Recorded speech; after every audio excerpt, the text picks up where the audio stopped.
They thought the gas station clerk was easy prey, mocking his silence, shoving him across the counter, laughing as they trashed his store. But what they didn't know was that someone was watching. One by one, trucks and cars pulled in, not with noise, but with presence.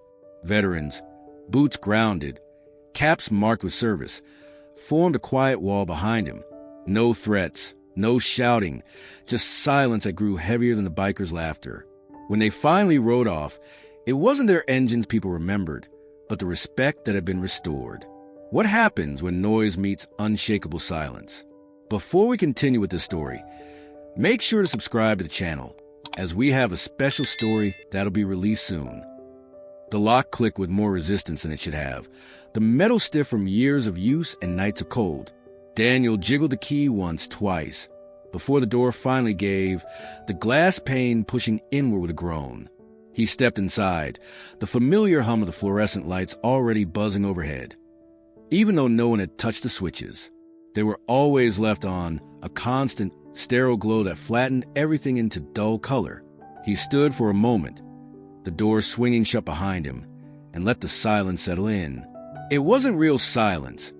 There was a compressor of the coolers at the back, the soft whir of the ceiling fan above the coffee pots, and the steady buzz of those lights. But it was silence compared to what the day would bring. He walked the narrow aisle between the shelves, brushing his fingertips against the plastic bags of chips lined up in 2 straight rows.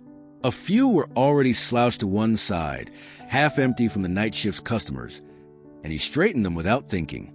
The same with the candy displayed near the counter. Every morning was the same. Unlock the door, take a slow walk through the aisles, and make the place look less tired than it was. The building had been here longer than he had been alive. The linoleum floors bore stains no mop could lift, and the ceiling tiles above the coffee station showed watermarks from a roof that leaked every spring.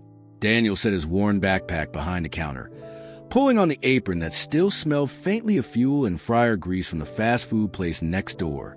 He filled the coffee pots, the machine hissing and coughing as if reluctant to start. The air filled with the smell of burned grounds, a smell that was as much a part of the morning as the dull gray sky outside. He poured the first styrofoam cup for himself, blowing across it before taking a sip. Too bitter, as always, but it warmed his hands. Outside, the early light spread across the gas station lot. The pumps stood in 2 neat rows, their screens glowing faintly with digital blue. Beyond them, the highway was still quiet, only an occasional truck rumbling past on its way toward larger towns. He liked this hour, before the regular customers began their routines, before the farmers filled their tanks, before the delivery vans pulled up, before the school buses stopped for gas. For now, it was just him, the hum of the lights, and the faint scrape of his broom across the floor as he swept dust toward the corners. A calendar hung by the register, the picture for September, showing a mountain lake reflected in perfect stillness. He stared at it a moment too long before flipping through receipts from the night drawer, counting out small bills with methodical precision. His hands moved automatically, but his mind was elsewhere, on rent due at the end of the week, on his sister's text about needing gas money, on the slow grind of bills that seemed to multiply no matter how many hours he worked. The bell above the door hadn't rung yet, but he knew it would. First, an old sedan for coffee, then a farmer with mud on his boots, then the steady trickle of commuters. He glanced at the pumps outside again, empty still. He liked the quiet, even though it gave him time to think. Soon enough, the day would demand something more of him, and he would give it, because that was what the job asked. He poured a second cup of coffee, wiped down the counter with a rag that smelled faintly of bleach, and listened. Just the hum. Just the silence between the hours. For now, the station belonged to him. The shelves never stayed full for long, but in the early hours Daniel made them look as if they had. He moved with slow precision, aligning rows of canned soup until labels faced forward, straightening packs of gum at the counter, and tucking bags of jerky back into place. His body went through the motions as if it had memorized them years ago, but every movement felt weighted, his arms sluggish, his back bending with effort when it shouldn't have had to. The night before it stretched too late, like most nights did. The apartment above his sister's garage wasn't quiet, not with the baby crying every couple of hours, and he laid awake in a narrow bed listening to it. thinking about things he couldn't fix. When sleep finally came, it was thin and restless, broken by the shrill alarm that demanded he rise long before dawn. The coffee pot burbled its second cycle of the morning, spitting out steam and a sharp scent that clung to the walls. He leaned against the counter while it filled, his eyes half-lidded, and rubbed at the bridge of his nose with the back of his hand. In the reflection of the cooler glass, he caught sight of himself, the shadows under his eyes deeper than yesterday, the stubble pushing through where he hadn't bothered with a razor. His uniform shirt, once bright with the company's logo, had faded with washes and time. The red had turned to dull rust, the fabric worn thin around the collar. He checked the time. Only 6:30.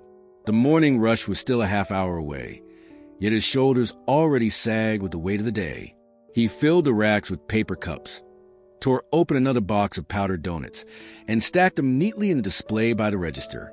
His hands moved quickly, but his eyes drifted often toward the window, to the pale strip of sky that promised nothing new. The first sips of coffee had done little to shake the fog clinging to him. He had learned long ago that exhaustion wasn't something you could drink away.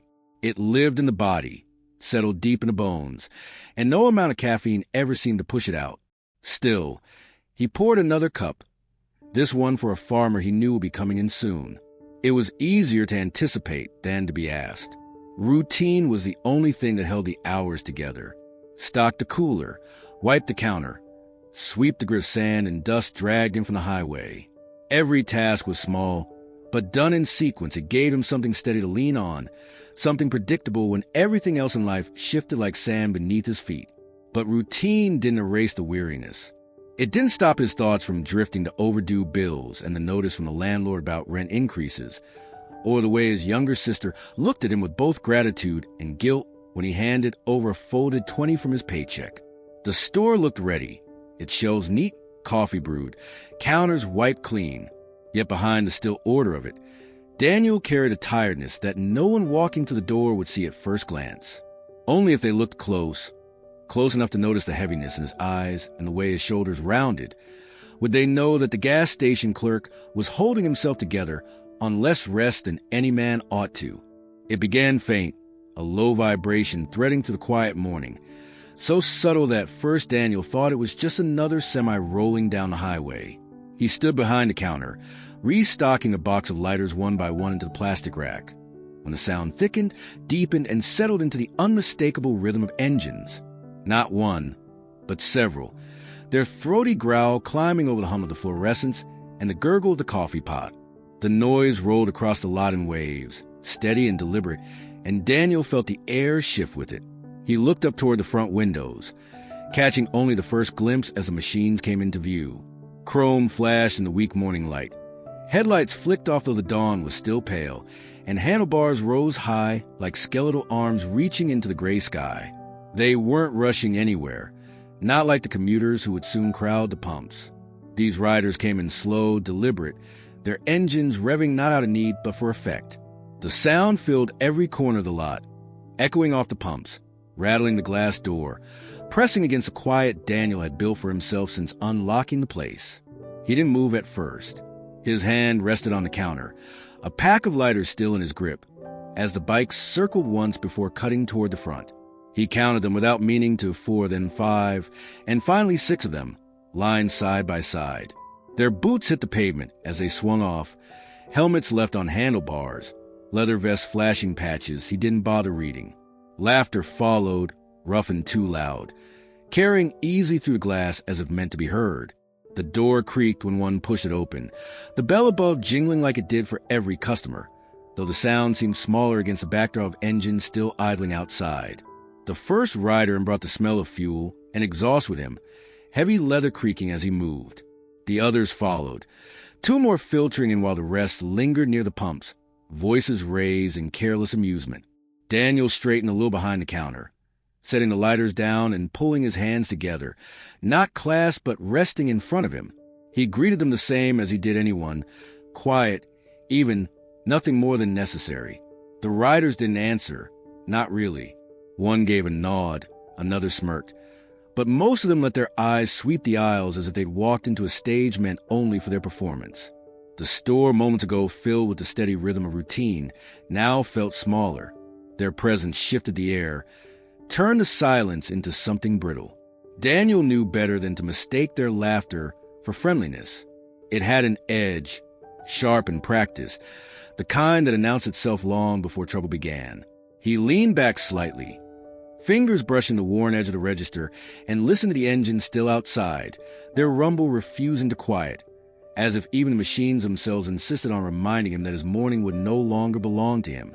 The air inside the gas station changed the moment the door swung open again. It wasn't just a rush of outside air carrying the smell of gasoline and cold asphalt, but the way sound entered with it. Boots struck the linoleum in heavy steps, and voices rose before they had even fully crossed the threshold. Their laughter was jagged, echoing against the narrow aisles and bouncing off the humming coolers, too loud for the small space. It was the kind of laughter that carried no warmth, the kind that came sharpened with intention. The bikers filled the room as though it belonged to them. Leather vests creaked with each movement, patches stitched onto their backs, catching the fluorescent light. One slapped the other across the shoulder, hard enough that the smack reverberated, and the sound was followed by another round of laughter that seemed meant for Daniel, though he hadn't said a word. Their swagger wasn't subtle. It stretched across the aisles, across the racks of gum and candy, across the battered tile floor, as if each scuffed boot left a mark deeper than the last. Daniel's hand stilled on the counter. He had been restocking coin rolls beneath the register, the paper wrappers softening against his fingertips, but now he simply set them down. He didn't need to look directly at them to know their eyes had already found him. He could feel it, the way they let their voices travel toward him like thrown stones.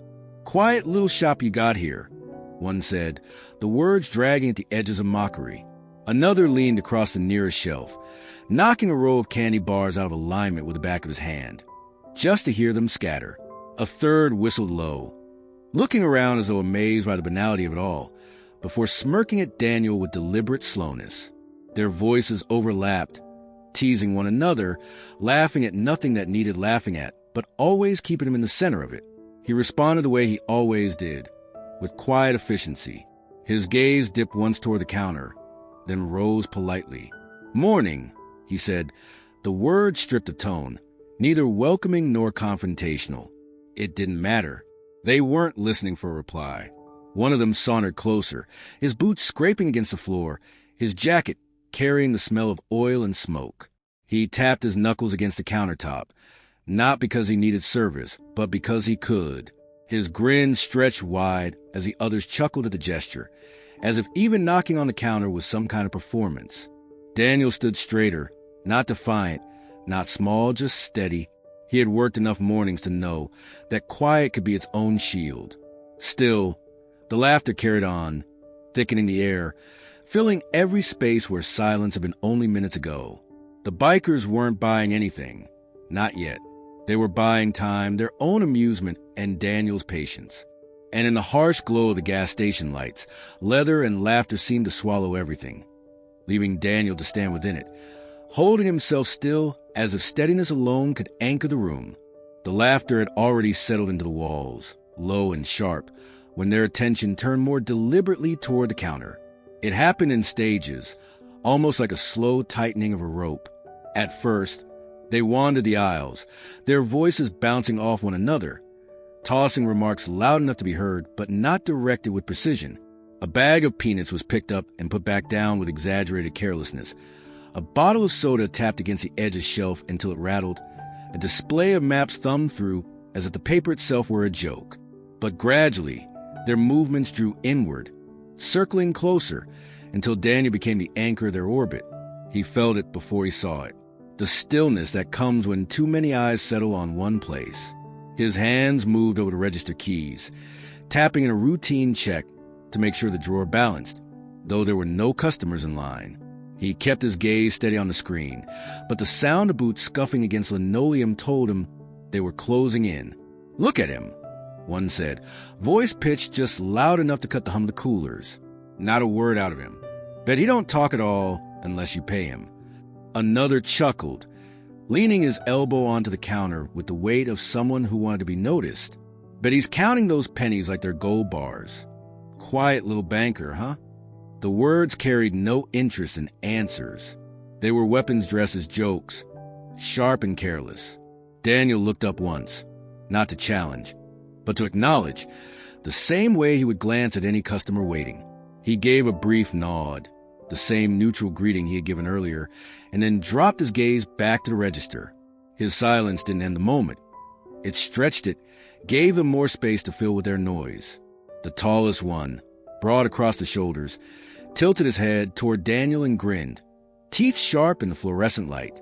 "Ain't he polite? Look at that," just a little nod. "You gonna bow too, clerk?" The laughter rose again, quick and jagged, each of them feeding on the other's noise.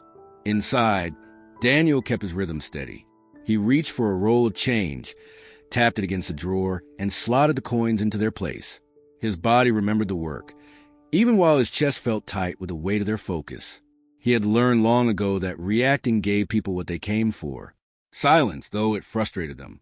And frustration sometimes made them careless. Still, the air grew heavier.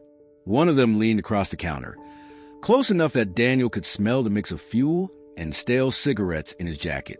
A finger tapped against the counter, slow, deliberate.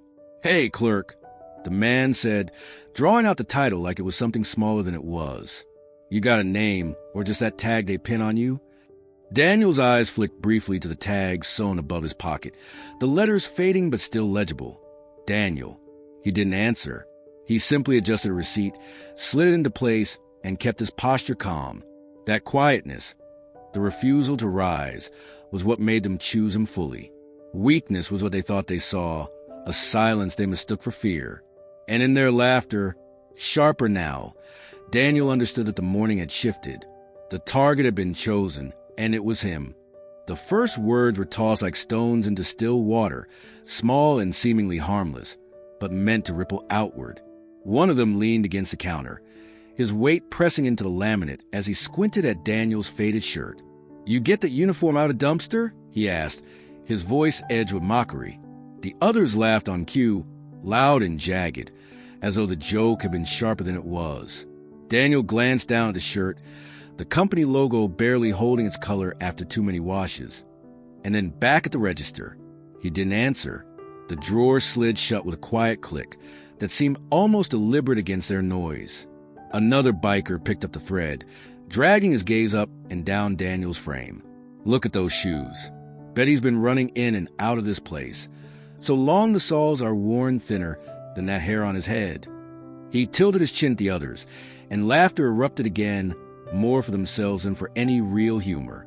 Daniel shifted his stance, not out of embarrassment, but to keep his weight even, his eyes focused on the display of cigarettes behind the counter. "Hey!" one of them said, his voice pitched louder as though Daniel's quiet demanded volume in return. "You even make enough here to fill one of our tanks? How many hours you gotta work to buy yourself a sandwich, clerk?" He slapped the counter with the flat of his palm, the sound sharp in the small room. The laughter followed again, bouncing off the aisles and filling the corners where silence had been only minutes before. Daniel's voice came finally, low and steady, no more than a simple reply. "You need anything?" he asked, his words carrying no challenge, no defense. The tone was the same one he used for every customer, stripped of anything extra. It only fueled them further. "Listen to him." Another scoffed, leaning back with a grin. "Talks like he's half asleep. No wonder he's stuck in here. Probably couldn't cut it anywhere else, so they gave him a cash drawer and a mop." He mimed sweeping, his boots dragging against the floor in exaggerated strokes, while the others laughed at the pantomime. Daniel let the moment pass. His hands moved automatically, tearing open a box of lottery slips to refill the counter display. The paper crackled as he stacked them neatly, his movements deliberate, the sound soft beneath the biker's laughter. He had learned to let taunts slide off, to give them nowhere to land. Still, the words kept coming, sharper now, circling closer. "Bet he practices saying that'll be all in the mirror just to get it right. Poor clerk probably thinks this little counter makes him king." Another leaned forward, his grin broad and mean. "Say something else, clerk. Let's hear that voice again. Come on." Daniel didn't. He placed the last stack of slips in its holder, straightened it with care, and stepped back behind the register. His silence wasn't submission, though they read it that way. It was steadiness, the kind that doesn't bend even under weight. But to them, it looked like weakness, and the laughter only grew louder, rattling the air until it seemed to press against the glass of the windows. The sound came sudden, a hollow metallic thud as a soda can roll from the counter and clattered onto the floor. It wobbled in a slow arc, rattling against the base of the snack rack before settling on its side. The biker who had brushed it off leaned his elbow heavily against the counter, watching Daniel with a grin that asked for a reaction. The others chuckled, low at first, then louder, feeding off the small act as if it were the cleverest joke in the world. Daniel bent slightly, picked up the can, and placed it back on the counter. His movements were deliberate, almost careful, as though nothing unusual had happened. He straightened it until the logo faced forward, the same way he had arranged every other can that morning, then slid it back into its place by the register. His face betrayed nothing, his eyes steady, his jaw still. Inside, though, he felt a familiar tightening in his throat, the weight pressing at his chest, the fight to keep stillness from breaking. Another biker, watching the comm, turned toward the chip rack. He stretched out his arm and swept a row of bags to the floor with the back of his hand. They scattered easily, bright plastic packages sliding across the linoleum, some crinkling open at the seams. The noise was sharp, echoing in the small space. Laughter followed again, bigger now, bolder, as if the store had become a stage and Daniel the unwilling performer. He swallowed hard, the muscles in his neck shifting as he forced the sound down, and stepped out from behind the counter. His shoes brushed across the floor as he crouched and began picking up the bags, one at a time. He shook the dust off the corners, smoothed the plastic, and placed each back on the shelf in quiet order. His hands moved without hurry, without pause, the rhythm steady enough to cut against their noise. The bikers leaned closer, watching. One of them crouched as if to help, only to toss a bag farther down the aisle with a flick of his wrist. The others roared with laughter again. Daniel reached for it without a word, retrieved it, and returned it to the shelf. He could feel their eyes pressing against him, testing for cracks, daring him to show anger, to raise his voice, to do anything but endure. The hum of the fluorescence seemed louder now, buzzing in his ears as he worked. He set the last bag upright, pressed the shelf into neat alignment, and stood. His chest rose and fell once steady before he turned back toward the counter. He knew the line between reaction and restraint was thin, but he also knew which side of it he would stay on. Behind him, their laughter still filled the air, scraping at the walls, echoing in every aisle. Daniel swallowed again, the hard knot moving down his throat. He returned to the register, hands folding loosely in front of him, and let the silence of his body stand where words could not. The store smelled faintly of dust and gasoline, the air still heavy with the noise the bikers had left scattered around like debris. Chips lay across the aisle in uneven trails, one bag split open, crumbs sprinkled in a rough line toward the cooler. A candy wrapper fluttered near the fan, caught by a faint draft. Daniel stood for a moment behind the counter, his hands resting against the laminate, before stepping out slowly, quietly, as though the floor might give him away if he moved too quickly. He crouched by the nearest bag first, pressing the air out gently before setting it upright again on the shelf. The crinkle of the plastic sounded louder than it should have, sharp in the hush between bursts of laughter from men still leaning nearby. He didn't look at them. His eyes stayed fixed on the mess in front of him, the task simple, manageable, something to control in a moment when everything else seemed designed to remind him he couldn't. Another bag lay half under the rack, and he reached for it, his fingertips brushing the cold floor. He shook it once, smoothed the wrinkles, and placed it back in line. Each movement carried the weight of discipline. Slow, careful, deliberate. He had learned long ago that reacting too quickly, too sharply, only gave people what they wanted. Quiet was harder to mock. Silence could turn sharper than words if you let it last long enough. The bikers watched, their smirks wide, their laughter jagged as one muttered something about house cleaning. Daniel didn't flinch. He bent to gather the last bag, scooping crumbs into his hand and brushing them into a napkin pulled from his pocket. He carried the napkin to the wastebasket, dropped it in, and went back for the broom. The bristle scraped softly across the linoleum, gathering crumbs into a neat pile that he nudged into a dustpan. He worked as though they weren't there, as though he were alone in the store, caught in the same quiet rhythm he followed every morning before the first customer walked in. Sweep, empty, straighten, align. His restraint became its own reply, sharper than any retort. His silence drawing a line the bikers couldn't quite cross. Their laughter faltered in small breaks, rising again but with less force, as if they were uncertain whether they were still in control of the show. Daniel set the broom back in its place, adjusted the roll of chips until it stood straight again, and returned behind the counter. His face showed nothing. His eyes carried no heat. He poured himself a small cup of coffee, the liquid sloshing softly against the styrofoam, and took a sip with steady hands. The mess was gone, the store in order once more, but the air still trembled with the sound of their presence. Daniel's silence held firm, a wall that neither complaint nor defiance could have built. His endurance, quiet and unyielding, stood sharper than any words he might have spoken, and though they laughed again, the noise carried less weight than before.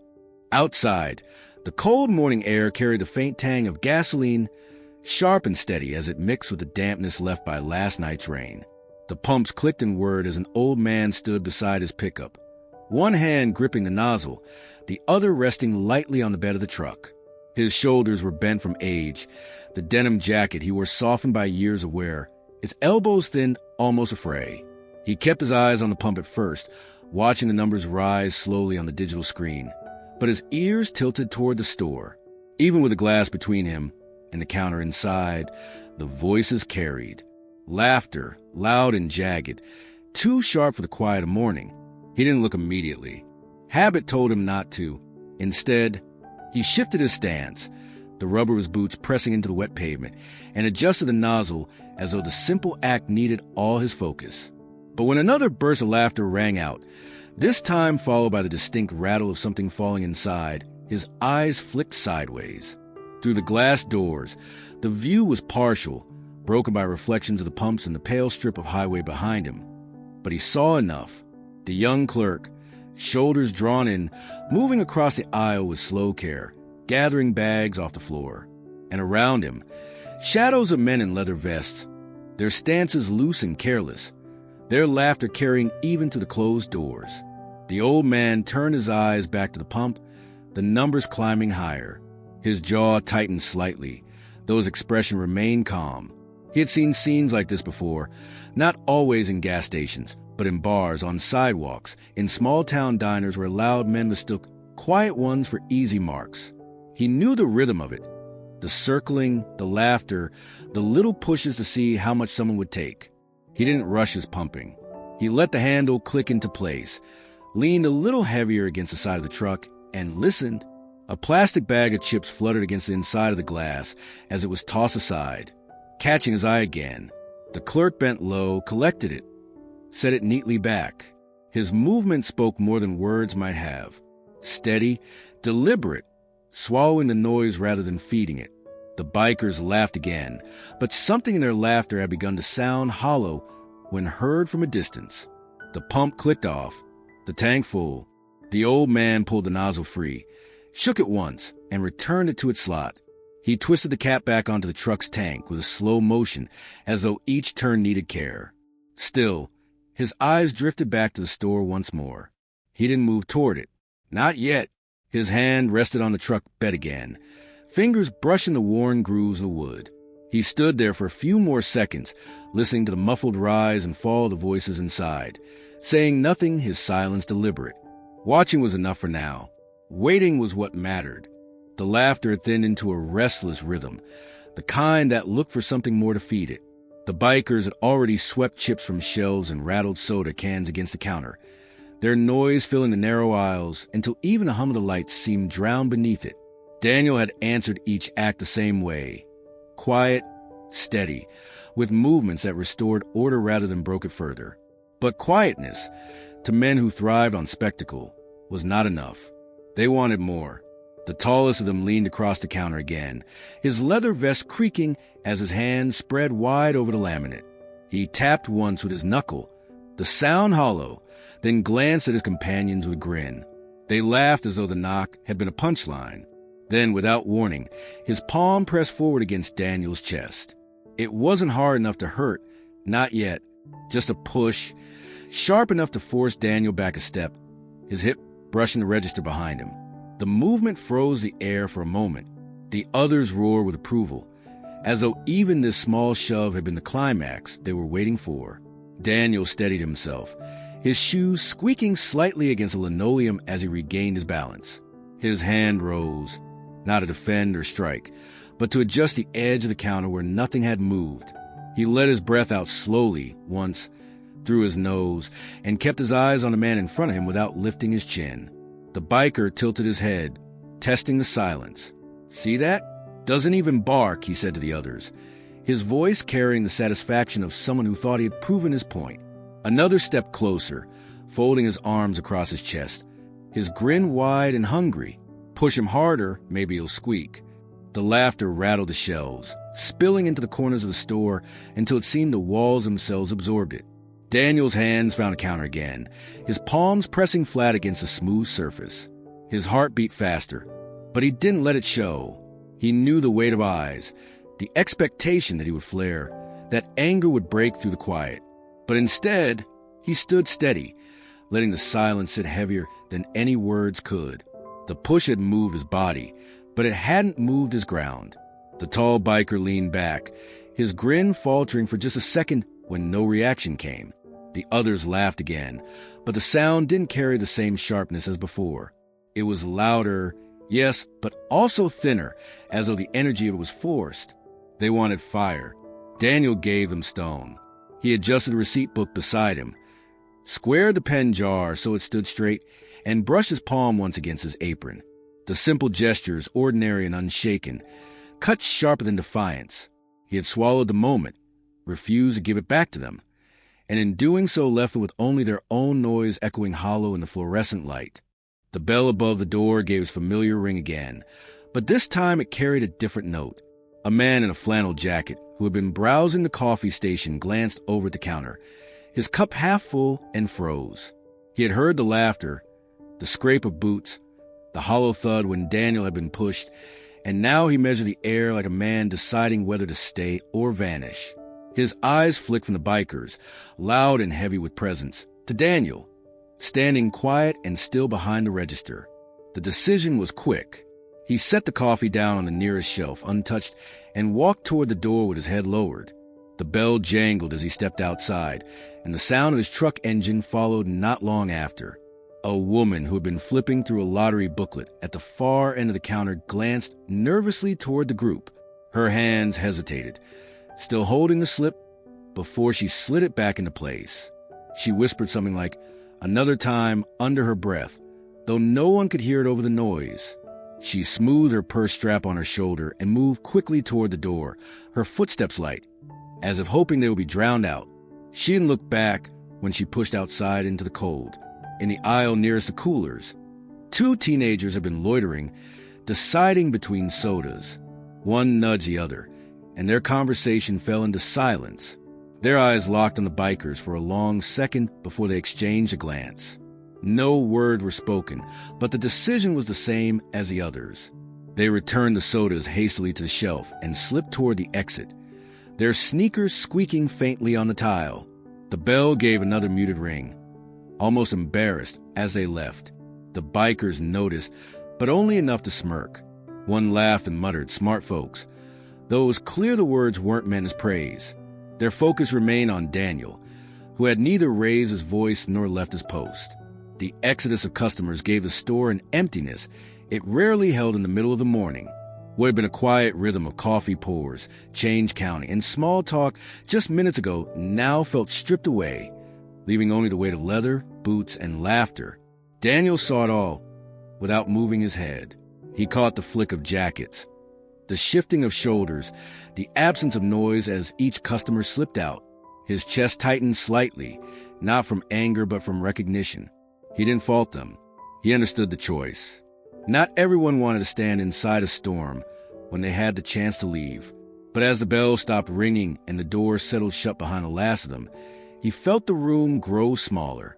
The counter was no longer a place of quiet work. It had become a line, and on one side stood him alone.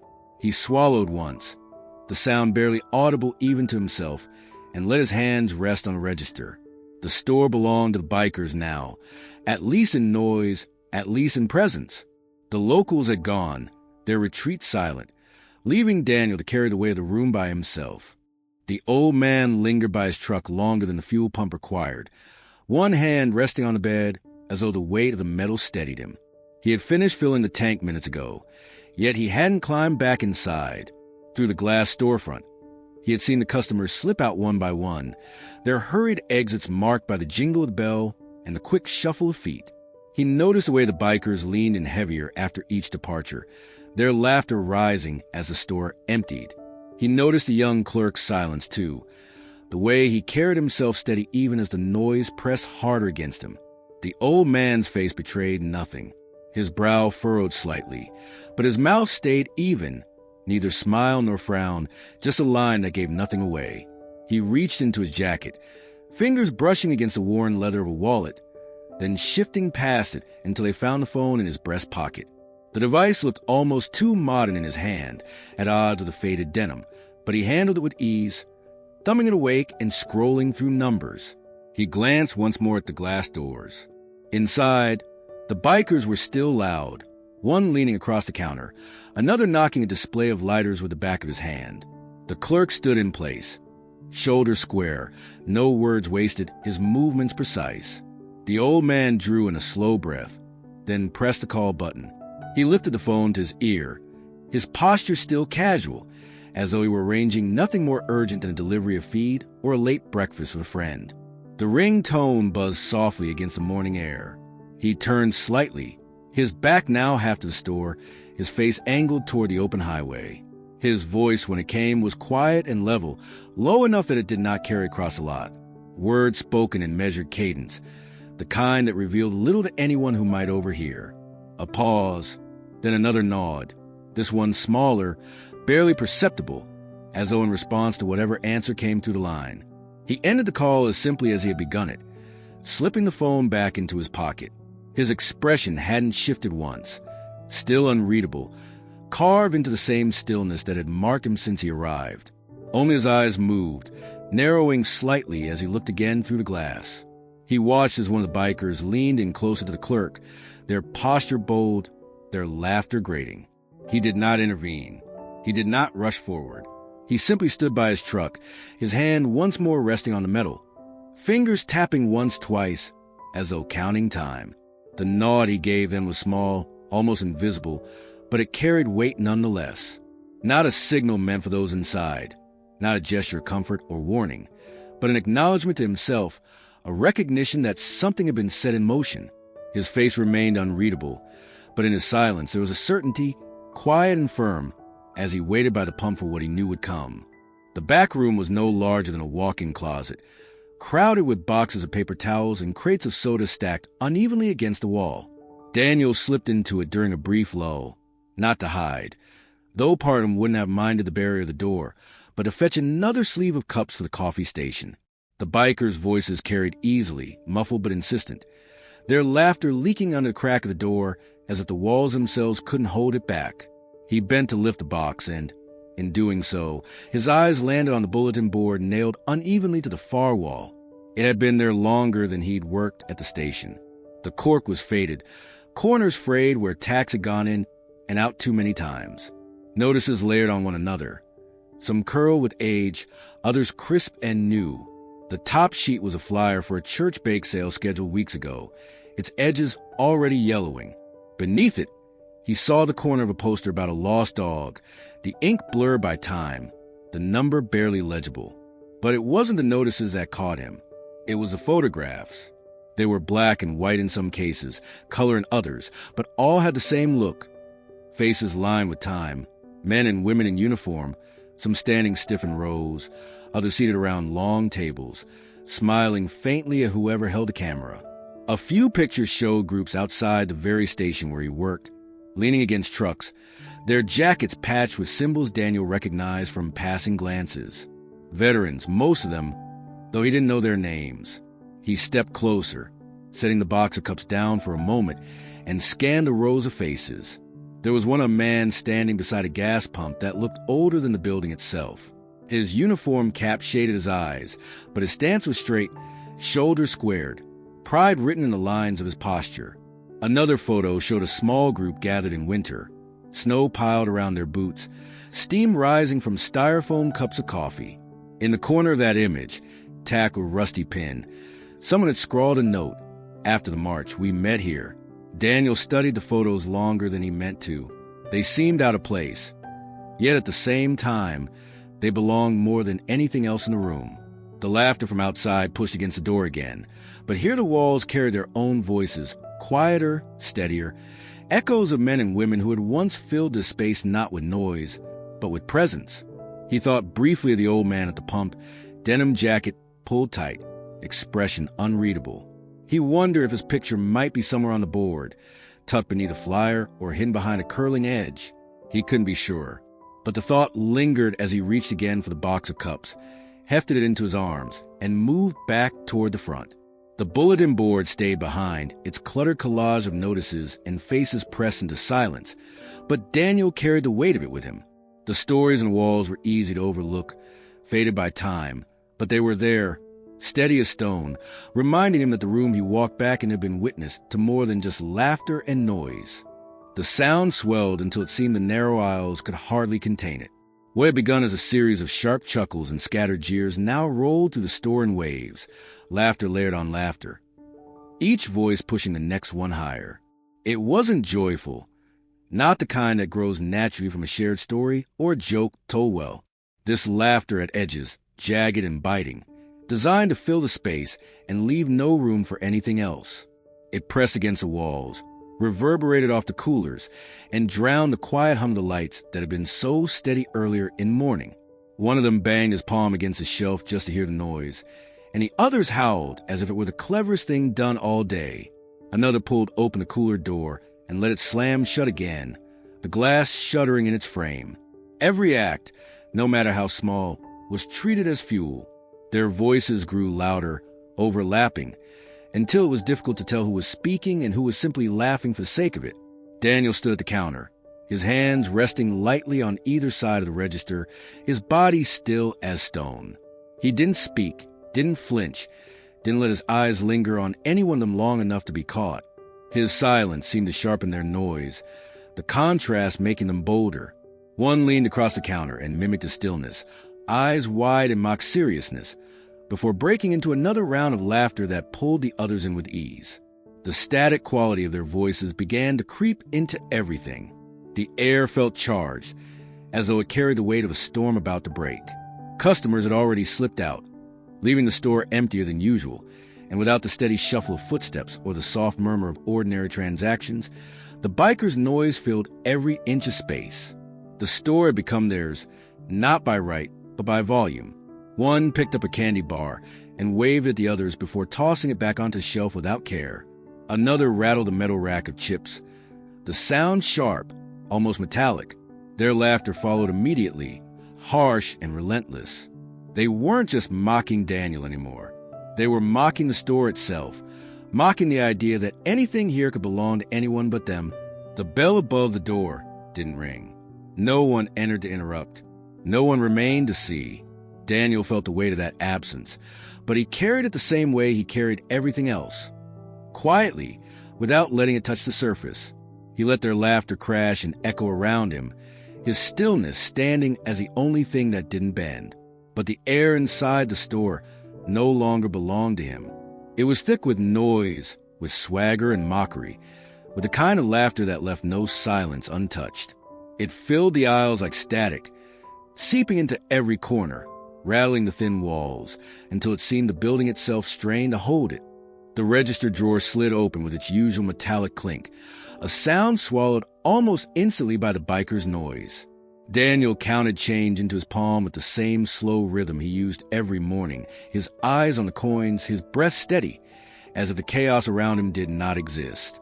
A woman had left her coffee unpaid when she slipped out earlier, and though she was long gone now, Daniel finished the transaction on the register, printing the receipt and folding it neatly beneath the drawer. Order mattered, even if only to him. A biker leaned closer, his shadow spilling across the counter, his grin wide with expectation. He drummed his fingers as though daring Daniel to look up. Daniel didn't. He tore off another strip of lottery slips from the dispenser, placed them square in the holder, and tapped them into alignment. His silence wasn't defensive, but deliberate. Each small action carried out with the dignity of a man who refused to be shaken from his place. The scanner beeped once as he tested it against a pack of gum, the sound clear and bright. It cut through the laughter for half a second, but only half. They filled the gap quickly, mocking the beeping noise, one of them imitating it in a high-pitched tone, the others roaring at the mimicry. Daniel set the gum back in its tray, hands moving smoothly, no quicker and no slower than they should. He reached for the logbook beneath the counter, its cover bent and edges stained with oil from years of handling. He flipped to the back page where he recorded the day's inventory notes. The pen scratched lightly against the paper, his handwriting small but careful, each number entered as though it carried weight. Behind him, boots stomped against the floor in deliberate rhythm, a parody of order, but Daniel didn't break stride. The numbers continued in sequence, one after another, his posture never folding. One of the men yanked a candy bar from the shelf and tossed it onto the counter with a laugh. "Ring it up, clerk," he said, voice laced with derision. Daniel scanned the item. The register beeped again, and he pressed the total without looking up. $1.25, he said evenly, his voice quiet but firm. The biker blinked. Laughter caught at his throat for a beat, before tossing down 2 crumpled bills and walking off without the candy. Daniel smoothed the bills, slid them into the drawer, and placed the candy bar neatly back in its spot. Another man muttered something under his breath about obedience, but the noise around him dulled for just a moment. Daniel had not yielded, not lashed out, not shrunk away. He had simply continued, steady in the rhythm of his work. Each action, ringing up, recording, straightening, stood as quiet defiance, a refusal to let their mockery define the morning. The biker's laughter rose again, but Daniel's dignity remained intact, written not in words, but in the calm order of a man who refused to abandon his post. The rumble of engines outside had belonged only to the bikes for what felt like hours, their noise rising and falling like a tide that refused to ebb. Then, beneath it, a different sound threaded into the morning. Quieter, steadier, the low growl of the pickup easing off the highway and into the lot. It did not announce itself with revs or laughter. It simply turned in, rolled to a stop near the far pump, and cut the engine with a kind of finality that carried its own weight. Through the glass front of the store, Daniel caught the shape of it. A truck sun-bleached and rust-bitten the edges, its paint dulled by years of use. The door creaked open, and a man stepped out with the deliberate pace of someone who had no reason to hurry. His boots met the pavement with solid thuds, leather cracked from time and weather. On his head sat a cap stitched with faded patch, its colors worn, but its emblem unmistakable to anyone who looked closely enough. He reached back into the cab, pulled out his wallet, and walked toward the pump without glancing toward the noise spilling from inside the store. The bikers didn't notice him at first. They were too busy crowding the counter, their voices still sharp, their laughter bouncing off the coolers. One mimicked Daniel's silence by standing stiff and quiet for a few seconds before breaking into exaggerated laughter again. Another rattled a bag of chips against the rack just to hear it crinkle. Daniel's eyes drifted once more toward the window. He watched as a man slid the nozzle into his truck's tank, his movements unhurried, his shoulders square. The cap dipped low, shadowing most of his face, but something in the way he carried himself drew Daniel's focus. The old man who had nodded earlier was still by his own truck, his stance unchanged. Now his gaze flicked toward the newcomer, and for the first time all morning, there was a spark of recognition in his eyes. A slight lift of the chin, a subtle acknowledgement passed across the lot, wordless but certain. The newcomer didn't respond with a wave or a greeting. Instead, he gave the smallest of nods in return, a movement so faint it might have been missed by anyone not watching closely. Inside, the laughter grew louder again, one of the bikers slapping his palm against the counter, as if to punctuate the noise. Daniel turned back, steadied his hands on the register, and swallowed once against the dryness in his throat. But in the corner of his vision, beyond the glass and the pumps, the shape of the man in the cap remained. He finished filling his tank, replaced the nozzle, and stood for a moment with his hand resting on the truck bed, as though simply holding his ground. He didn't step inside. Not yet, but the quiet presence of him in the lot shifted something in the air. His arrival had not been loud, not dramatic, but it carried weight. Daniel didn't know why. He only knew that the store no longer felt as empty as it had a moment before. The lot had grown strangely still, though the motorcycles still idled near the pumps, their engines pulsing in uneven rhythm. The bikers inside shouted and laughed, but their noise seemed caged within the walls of the store. Out in the open air, two men stood apart, their attention fixed not on the commotion, but on one another. The first leaned against his truck, the denim of his jacket worn pale at the seams, his expression still unreadable. The second, newer to the scene, had just finished filling his tank, the cap with its faded military patch pulled low over his brow. For a moment, neither moved. The silence between them was deliberate, as if each understood that no words were necessary. Then the old man shifted slightly, his weight moving from one boot to the other, and he gave the smallest of nods. It wasn't dramatic, not a gesture meant to be seen from a distance, but it carried a weight that belonged only to men who had lived long enough to recognize one another without introduction. The newcomer's response came in kind.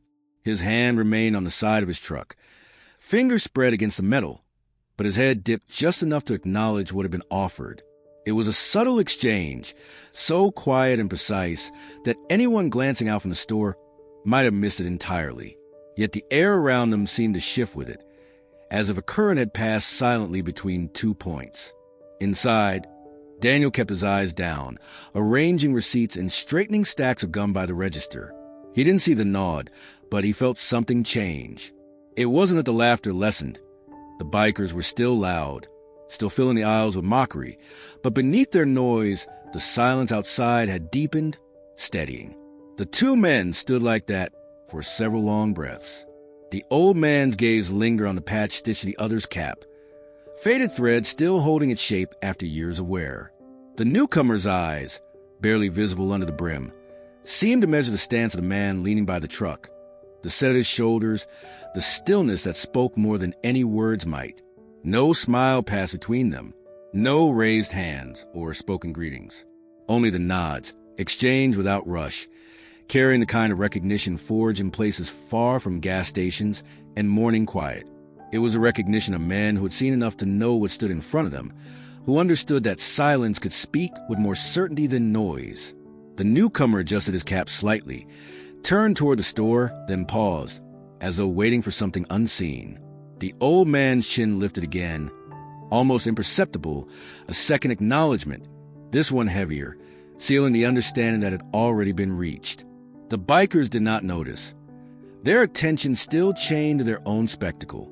But outside, in the stillness of the lot, two men had seen one another and understood. Words would come later, if they were needed at all. For now, the silence held, and it was enough. The noise inside the store had reached a fever pitch, laughter bouncing off the walls with a kind of desperate energy, as though the bikers needed to prove to themselves that the room belonged entirely to them. Yet beyond the glass, in the pale light of morning, another sound threaded its way into the scene. It began faint, a low hum from the highway, distinct from the throaty rumble of motorcycles. The first newcomer, standing by his truck, turned his head slightly toward it. The old man in denim lifted his eyes as well. A second vehicle pulled off the road and into the lot, its tires crunching softly over gravel before rolling onto the blacktop. It was no gleaming machine, just an aging sedan with faded paint and a hood marked by years of weather, but the way it came in carried the same calm assurance as the pickup before it. The engine quieted with a measured turn of the key, and after a moment the door opened with a creak that cut across the air more clearly than any laugh from inside. The man who stepped out was built broad across the shoulders, though his gait was slow, deliberate. His jacket hung loose, its fabric heavy and lined with patches that had dulled with time. He shut the car door carefully, almost gently, and straightened as if the act alone required a kind of discipline. His hair was silver at the temples, his face lined, but his movements carried the steadiness of someone who still knew the weight of each step he took. He glanced across the lot once, his eyes meeting the old man's, then flicking briefly to the truck where the first newcomer leaned. There was no surprise in his look, no question. Instead, there was recognition, as though arriving here had not been chance at all, but something expected. The old man gave the faintest nod again, the same silent language he had used before. The newcomer returned it with equal restraint. No words exchanged, only the quiet bond of acknowledgement. Inside the store, the bikers had not yet noticed. Their laughter still rattled the aisles, one of them tossing a pack of gum at another's head. The sound of the impact followed by another roar of voices.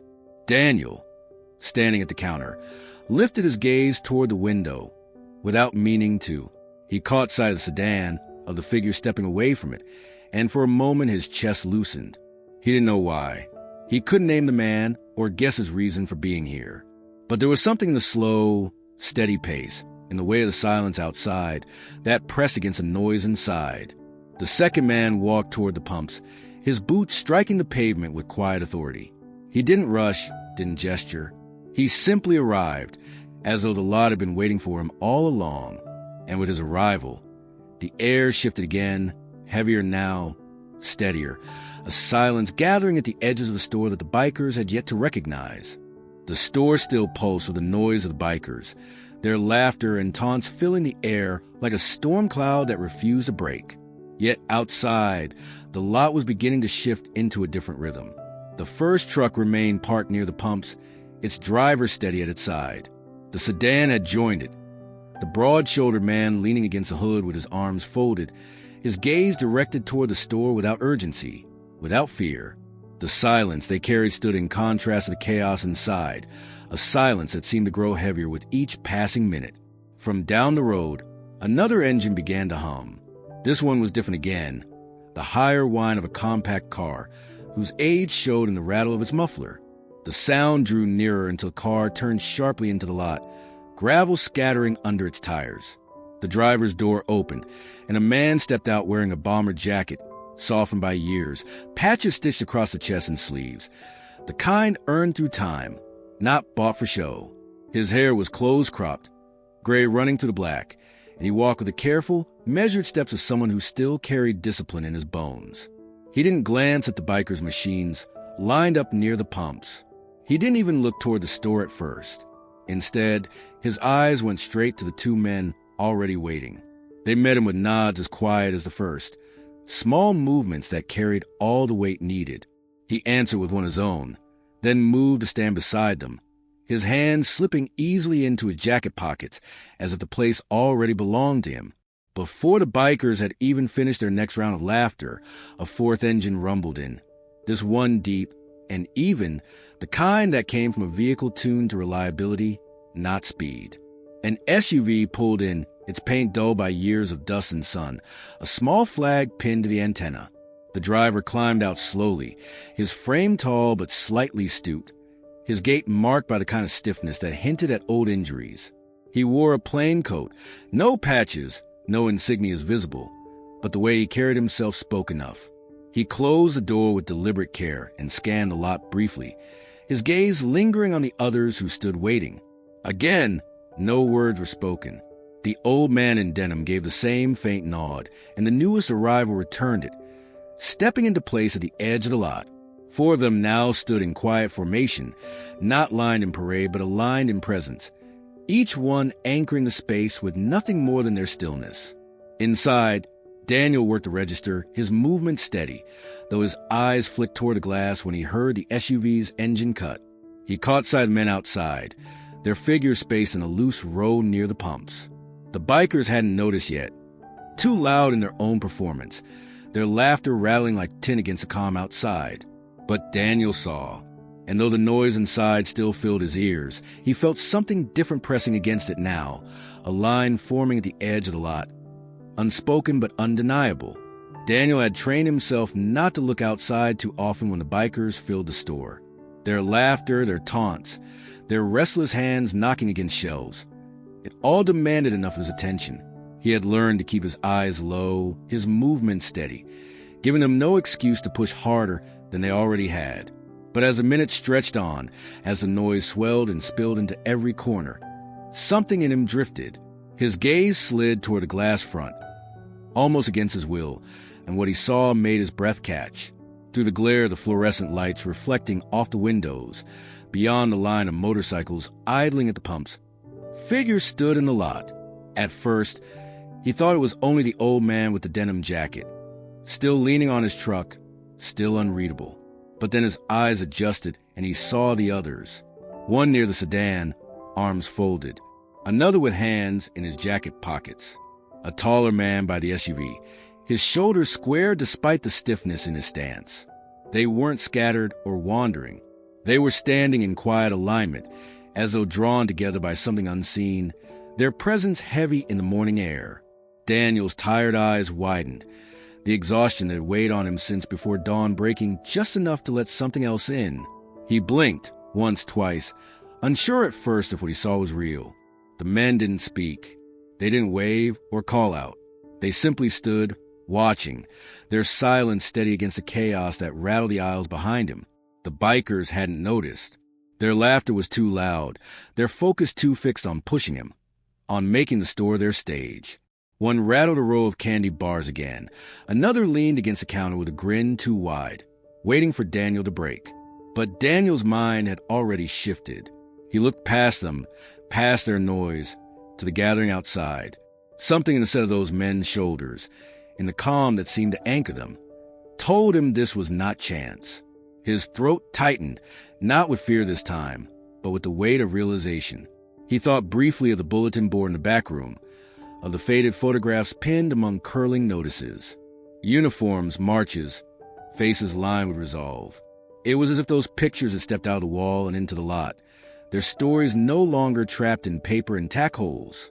Daniel lowered his gaze quickly, forcing his hands back into motion, straightening the same receipt pile he had already aligned twice before. He didn't want the bikers to see where his attention had gone, didn't want to give away the shift he felt. But inside, a steadiness stirred. He was no longer alone in the silence he had held onto so tightly.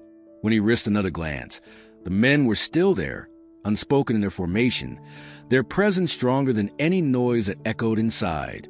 Daniel's chest rose with a slow, careful breath.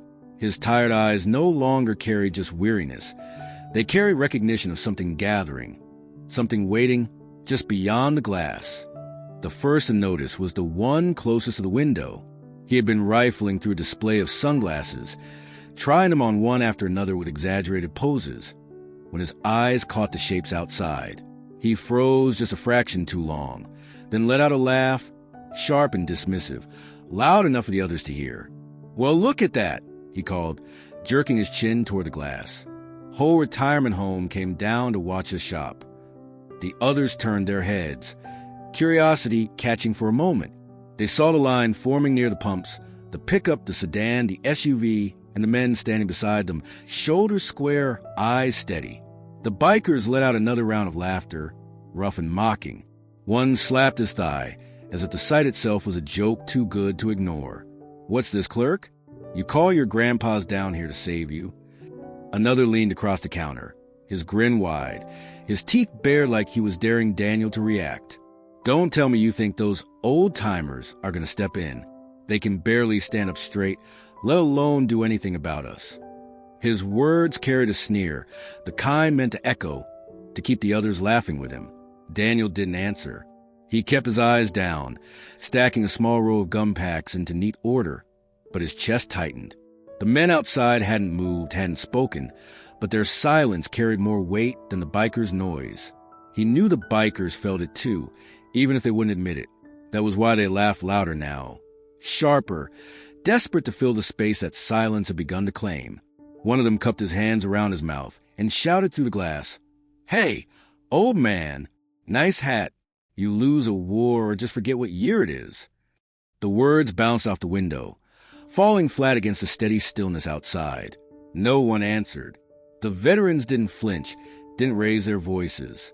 They simply remained where they were, boots planted, eyes fixed. The laughter faltered briefly, when no reaction came, but another biker quickly barked out a line to cover it. "Don't worry, boys, we're safe.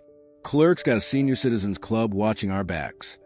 They roared again, filling the air with mockery, their noise deliberate, too loud, too quick. It was the kind of laughter that revealed more than it hid. Daniel glanced up just once, his tired eyes flicking between the bikers at the counter and the men outside. He saw the smirks press harder than before, force into place. He saw the way one of them shifted his weight from foot to foot, glancing out the window a second too long. For all their jeers, they had noticed. They had felt it too, the weight of presence that didn't need words. Still, they sneered louder than before, clinging to the image of control. Just old men, one muttered again, shaking his head. But the words rang hollow, thinner than their laughter, as though they weren't sure anymore whether the joke belonged to them or not.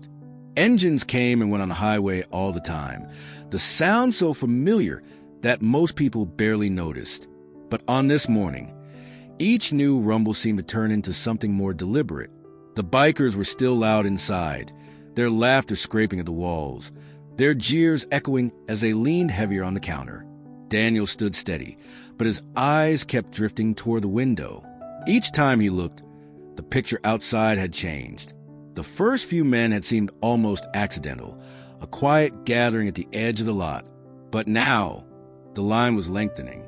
A truck pulled in and parked beside the others, its door swinging open to reveal another figure stepping down. He wore a jacket faded at the seams, the outline of old patches still visible though the thread had long since worn away. His boot struck the pavement with the same measure weight as the others, each step deliberate. He joined the growing group without a word, only a nod, taking his place beside them as though the spot had been waiting for him. Another vehicle arrived, a battered station wagon with a cracked windshield and mismatched doors. Out stepped a man with a limp, his cane tapping lightly against the asphalt as he walked. He didn't pause, didn't falter. The cane struck with rhythm, and he reached the edge of the lot where the others stood. His shoulders straightened as he took his place, the line absorbing him as if he had always belonged to it. Within minutes, more had gathered. Some came in pickups, some in sedans, one on foot from down the street. Their clothes differed. Some wore coats with patches still stitched proudly on the sleeves, others simple flannels or denim jackets. A few caps bore the marks of units in years long past, while others were plain but carried the same weight in how they were worn. Each man was different, but together they stood with the same quiet authority. From the counter, Daniel counted without meaning to, for it had become 6, then 8. By the time he dared another glance, the line had swelled to a dozen. 12 men, boots grounded on the blacktop, their breath misting faintly in the cool air. They weren't in formation, not rigid, but there was something unmistakable in their stance. The space between them seemed intentional, measured, each one standing solid, as if anchoring the ground itself. Inside, the bikers noticed again. Their laughter cracked louder, more jagged, desperate to drown out the sight. "What is this, the morning parade?" One sneered, pressing his palms against the counter. Another muttered about the old guard, shaking his head, though his eyes lingered on the window longer than before. They could see what Daniel saw, the growing line of men who hadn't spoken a word, who didn't need to. The store felt smaller now, not because of the noise, but because of the presence outside. The dozen veterans stood together, silent, jackets and hats marked by time and service. They didn't need to raise their voices or make a show. Their stillness was enough. Their line already stronger than the laughter that rattled the aisles. The bell above the door gave its usual chime, but it carried differently this time. It was not the hurried jingle of a customer rushing in for coffee, or the clatter of teenagers grabbing snacks before school. This sound was slower, steadier, as though the door itself had recognized the weight of the man who pushed it open. The bikers turned instinctively. Their noise paused for the first time in what felt like hours, eyes narrowing as they caught sight of the figure stepping across the threshold. The veteran who entered wore the same cap Daniel had glimpsed outside, its patch faded but unmistakable. His jacket was heavy canvas, shoulders squared under weight, boots striking the tile with calm, deliberate steps. He didn't rush, didn't falter, and didn't announce himself. He simply walked in as though he had every right to be there, which he did, and let the door ease shut behind him. The fluorescent lights that had seemed so harsh all morning now reflected against the brim of his cap, casting a faint shadow over his eyes, but his gaze was clear, fixed, and steady. The air shifted the moment he crossed the room. It wasn't loud, it wasn't forceful, but it carried a presence that filled the space in ways the bikers' laughter never could. The men in leather had taken over the store with noise, with volume and swagger, but this presence carried silence. It pressed heavier, more certain, filling corners that mockery couldn't reach. One biker leaned forward, trying to recover the rhythm. "What's this? Clerk calling backup?" he sneered, his voice pitched higher than before, the edge a little forced. Another chuckled, too quickly, as if eager to restore the sound they had relied on. But the words didn't stick the way they had earlier. The veteran said nothing. He didn't look at them with a grin, didn't respond to their bait. He simply let his eyes pass over each of them, steady, unhurried, before resting on Daniel at the counter. Daniel felt his chest tighten, not with fear this time, but with something else he couldn't quite name. He had endured their laughter alone for so long that the sight of another figure standing on the side of the counter, calm, unwavering, broke something in the air he hadn't realized he was holding. He straightened unconsciously, his shoulders square in fraction. The veteran stepped closer, his boots echoing faintly in a hush that had grown between bursts of laughter. He reached the counter and placed a single bill down on its surface. "Coffee," he said, his voice low, even, carrying the weight of a man accustomed to being heard without needing to shout. The word wasn't for the bikers. It was for Daniel, a reminder that this was still a store, still a place of ordinary exchanges. Daniel nodded, his hands moving automatically as he poured from the pot, steam rising in small curls. The bikers muttered among themselves, louder again, but their laughter no longer filled the air the way it had. The door had opened, and with it, the balance of the room had shifted. The first veteran had entered, and silence had begun to speak louder than noise. The veteran took his coffee without hurry, wrapping his hand around the cup, as if this were any other morning, as though he were no more than a customer stopping in on his way to work. Yet when he turned, the air in the store shifted. He didn't speak. He didn't need to. His eyes swept slowly across the men in leather, and something in that gaze carried more weight than all their noise combined.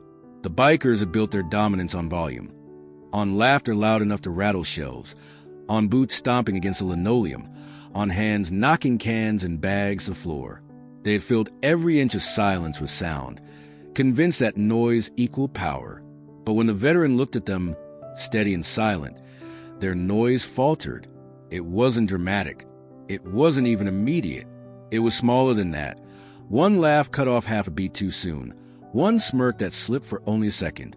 The shift was subtle, but it rippled through the room until the balance of it leaned in another direction entirely. His presence was not about size or threat. He didn't square his shoulders wider or clench his fists. He didn't give them a speech or a warning. He simply stood where he was, cup in hand, his eyes carrying the weight of years behind them. In that silence, the bikers were forced to confront themselves, loud men who suddenly seemed smaller under the gaze of someone who had carried himself through harder places than this. Daniel saw it most clearly from the counter. He had grown used to the way the bikers filled the room, to the way their laughter pressed against him, demanding reaction. But now, watching them shift under the weight of a single man's silence, he understood something else. They had never been as strong as they pretended. Their power had been borrowed from the absence of anyone who might challenge it. Now that someone had, without even raising his voice, the cracks were beginning to show. One of the bikers muttered something under his breath, too quiet for even his companions to catch, then bent to adjust his jacket, as if the movement could excuse his discomfort. Another smirked. But the expression didn't reach his eyes, which darted quickly toward the door before snapping back. Their laughter tried to return, sharper now, but it fell flat, echoing weakly against the shelves instead of filling the space. The veteran didn't push. He didn't follow his gaze with words or gesture.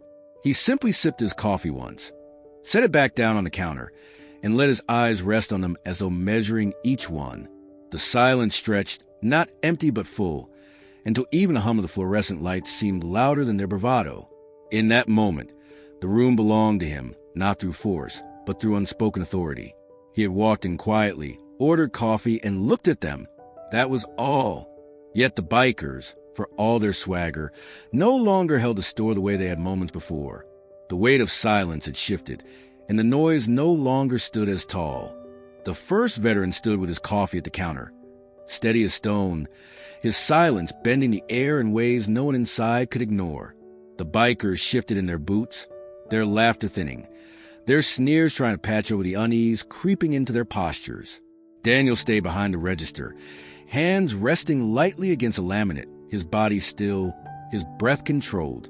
For the first time all morning, he did not feel the full weight of the room pressing solely on him. The bell over the door chimed again. It was not hurried, not loud, just the same soft sound it had always made. Another man stepped inside, the broad-shouldered figure from the sedan, his jacket marked with faded patches. He walked without haste, his boots landing evenly, his eyes sweeping once across the room before coming to rest on Daniel. He gave no words of greeting. He simply moved forward, stopping a few feet behind the first veteran, his presence locking into place like a stone added to a wall. The bikers watched. One let out a sharp laugh, louder than it needed to be. "What is this? Some kind of field trip?" he said, but his voice rang too quick, too forced. The second man didn't acknowledge it. He stood, arms at his sides, his silence just as heavy as the first. A moment later, the door chimed again. A third entered, the one with the bomber jacket, his hair silvered at the edges. He paused just inside the doorway, letting it close behind him, then walked toward the counter with the same deliberate calm as the others. His eyes didn't search for trouble, didn't rise to meet the sneers being thrown his way. They found Daniel, and for a second the clerk's breath steadied. The third veteran took his place, just off to the side, another link in a chain that was beginning to stretch across the small space. Then the fourth man came, the one who had stepped out of the SUV. His gait was slower, marked by stiffness in his knee, but there was no hesitation in his stride. He moved to join the others without pause, his coat hanging open to reveal the plain shirt beneath, his hands loose at his sides. The door swung shut again with its soft jingle, and now four men stood behind Daniel, forming a quiet wall between him and the noise that had swallowed the store for so long. The bikers muttered among themselves, their mockery rising again in uneven bursts. But the sound no longer filled the room the way it had. The silence of men behind Daniel pressed against it, heavier, firmer, impossible to laugh away. They had not spoken a word, not made a single threat, but their presence alone shifted the balance. Daniel felt it most. For hours, he had stood as a sole anchor, absorbing every taunt, every shove, every laugh. Now, for the first time, he was not alone at the counter. The wall behind him was quiet, but it was strong, and its strength was his too. He stood a little straighter, his hands no longer trembling as he adjusted the receipt pad, his silence no longer mistaken for weakness, but mirrored in the men who had chosen to stand with him. The laughter had been constant, a jagged noise that bounced from shelf to shelf, filling every gap of quiet with its weight. But now it began to falter. It wasn't sudden. It thinned in small moments, almost invisible at first. One man chuckled a beat too late. Another forced a grin that didn't reach his eyes. The room still carried their noise, but it no longer seemed to belong to them. Each burst of laughter came sharper, quicker, as if to make up the ground they were losing. Behind the counter, Daniel felt the shift most clearly. For so long he had borne their noise alone, standing still while their voices washed over him. But the wall behind him had changed the air. The veterans stood silent, no word spoken, no gestures made, only their presence layered heavy across the room. Their silence was not empty. It pressed into every corner, into the aisles, into the very floor underfoot. Against it, the bikers' noise sounded thin, brittle, as though it might snap with the wrong movement. One of the bikers slammed a hand down on the counter, hoping to stir the moment back into life. The sound was loud, the gesture bold, but it didn't carry as it once had. Daniel didn't flinch. The men behind him didn't move. The stillness swallowed the slap, turned it into nothing more than a hollow echo. Another tried to laugh louder, his voice pitched high, almost mocking, but when no one joined him quickly enough, the sound died short. He coughed, muttered something under his breath, and stepped back toward the others. The sneers remained on their faces, but their edges dulled.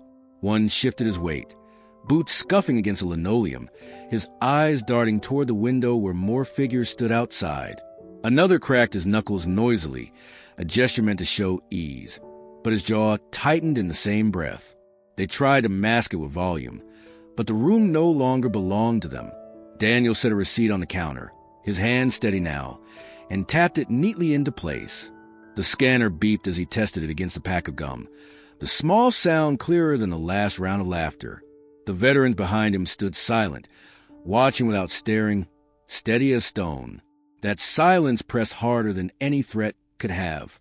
It gave no openings, no hooks to catch on, no space for mockery to land. The bikers filled the pause with nervous noise, each one louder than the last, but it was performance now, not dominance. Their laughter had lost its ease. It no longer rang through the aisles with weight. It scratched at the air, thin and uneven. The silence it tried to drown out had already claimed the ground beneath their boots. Daniel saw it, felt it. Their power had always lived in sound, but sound was no match for quiet that now stood behind him. The bikers faltered, their noise paling in the face of something stronger, something they could neither touch nor laugh away. The air had grown dense, so heavy that even the buzzing of the fluorescent lights seemed sharper, cutting through the quiet that had begun to settle over the room. The veterans behind Daniel stood in their silent line, their presence steady, unyielding. The bikers still lingered near the counter, their swagger intact in posture, if not in spirit. Their laughter had thinned until it no longer filled the store. What once had been noise without pause now came in ragged bursts, each one weaker than the last. One of them, the tallest, leaned forward with a sneer he was struggling to maintain. His boots squeaked against the floor as he shifted his weight, leaning into the counter so his face drew closer to Daniel's. He muttered something low, the insult drawn out as if even he wasn't convinced of it. "Look at you," he said, his voice rough but lacking the spark it had carried before. "Hiding behind old men. Can't even stand on your own 2 feet." The words drifted across the counter, sharp in sound but hollow in weight. They hung in the air longer than they should have, reaching for the laughter that had always followed, the chorus that gave such insults their sting. But no laughter came. The room stayed quiet. One biker shifted and cleared his throat.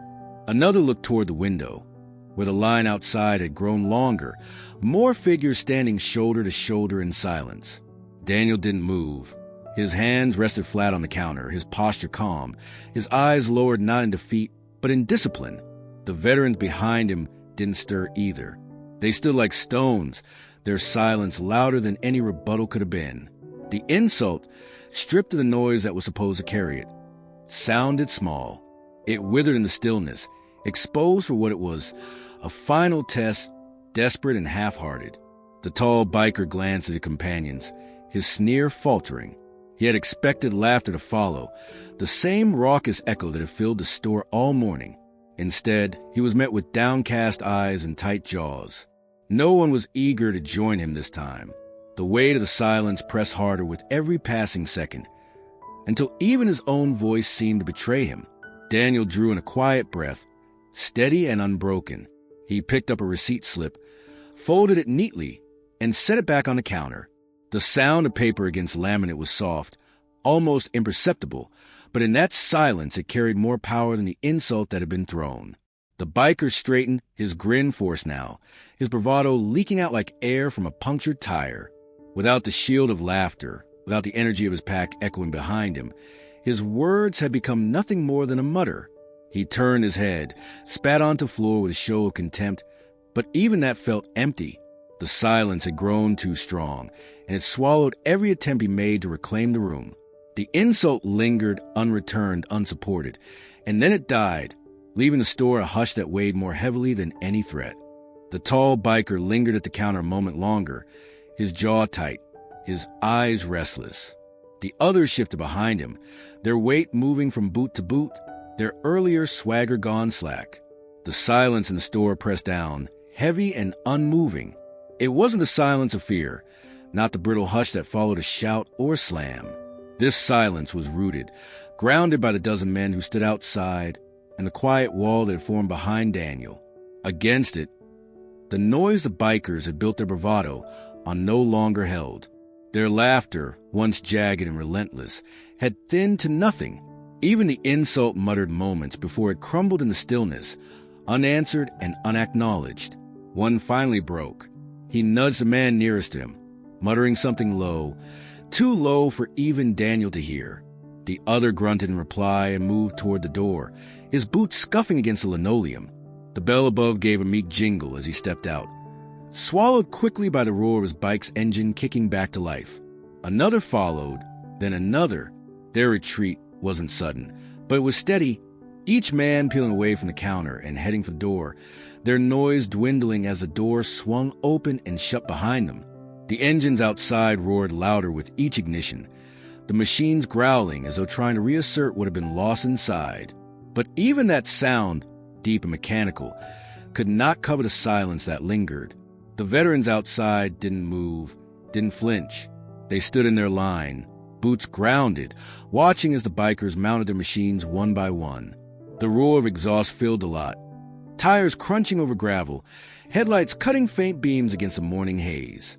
Inside, Daniel kept his eyes steady on the register, his hands folded lightly in front of him. He didn't follow them with his gaze. He didn't allow himself the satisfaction of watching them go. His silence was the same as it had been all morning, calm, unbroken, but now it was no longer mistaken for weakness. It mirrored the silence outside, a presence the bikers couldn't match no matter how loud their engines grew. The last one to leave glanced over his shoulder as he pushed through the door, his grin thin, his eyes uneasy. He muttered something under his breath, but no one laughed this time. The bell jingled, the door shut, and then he too was gone, swallowed in the growl of engines outside.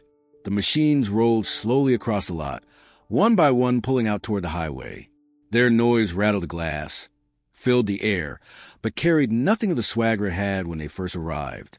Daniel listened as the engines faded into the distance, their echoes thinning until the lot grew still again. He breathed out once, long and steady, the tension in his chest loosening. The silence that followed was deeper than before, thicker than the roar of any machine. The bikers had left, but their departure left behind something stronger, a silence louder than all their noise, a silence that belonged to men who had come to stand and to the clerk who had endured. The rumble of engines faded until only the faint hum of the highway remained. The bikers were gone, their noise trailing into the distance, leaving behind nothing but exhaust fumes hanging in the morning air. The glass door settled into its frame, the bell above it still trembling from their exit. Inside, the store was quiet again, the hum of the coolers and the steady flicker of fluorescent lights reclaiming their place. Daniel stood at the counter, his hands resting lightly on the register, his breath slowly evening out. But he didn't relax fully, not yet. He glanced toward the window and saw them, still there. The veterans had not moved when the last bike rolled out of the lot.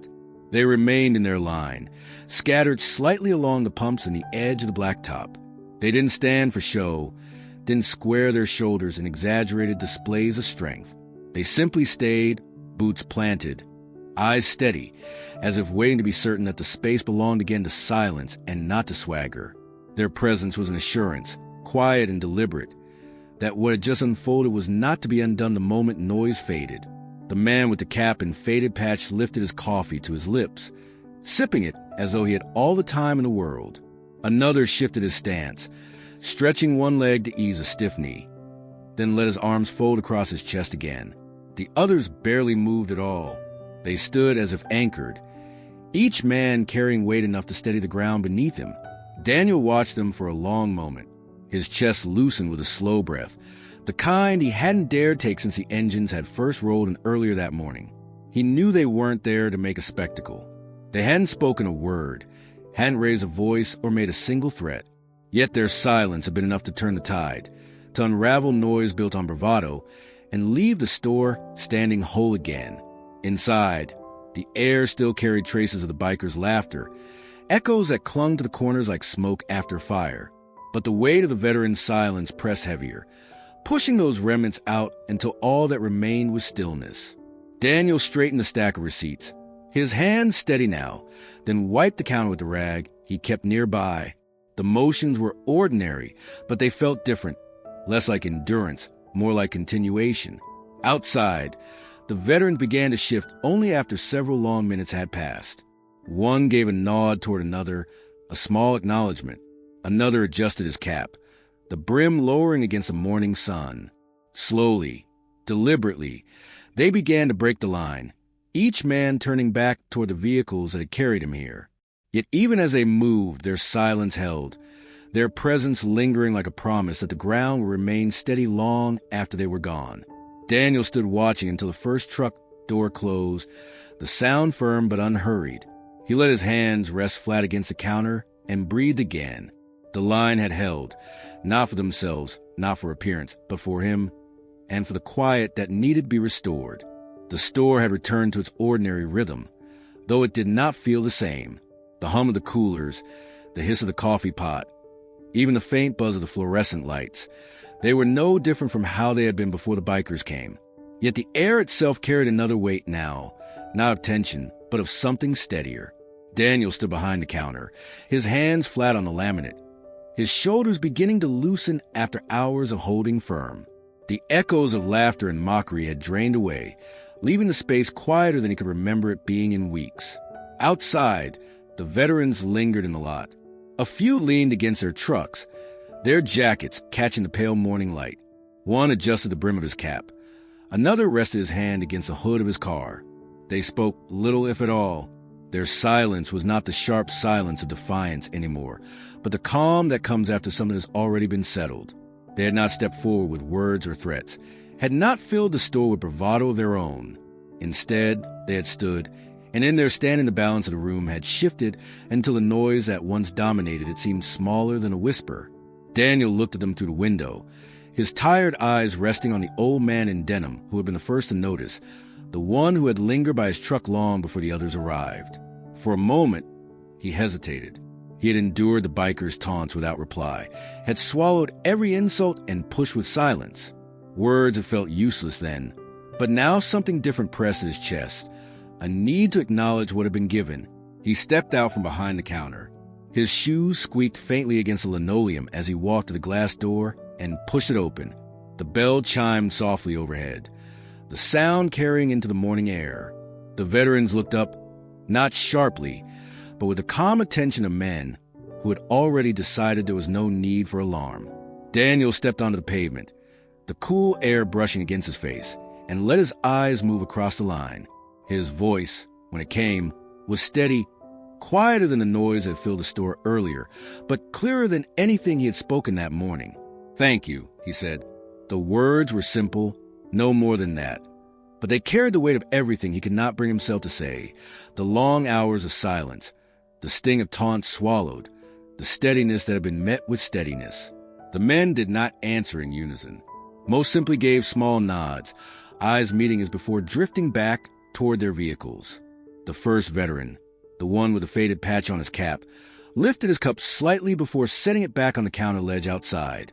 But it was the old man in denim who caught Daniel's gaze last. He gave a single nod, the same small gesture he had made before, as if the matter had been decided long ago and needed no further words. Daniel held that nod for a moment, then drew a long breath, his chest finally easing fully. The veterans began to return to their trucks, engines starting one by one, not loud, not rushed, just steady. The lot filled with a low rumble of departure, but it no longer carried the edge of intrusion. It was a sound of assurance, of presence fulfilled. As the last vehicle pulled away, Daniel stood by the door, his hand resting lightly on the frame. The silence that followed was not empty. It was full, carrying the quiet truth that respect had been restored, not through confrontation, but through the calm weight of men who had stood when it mattered most.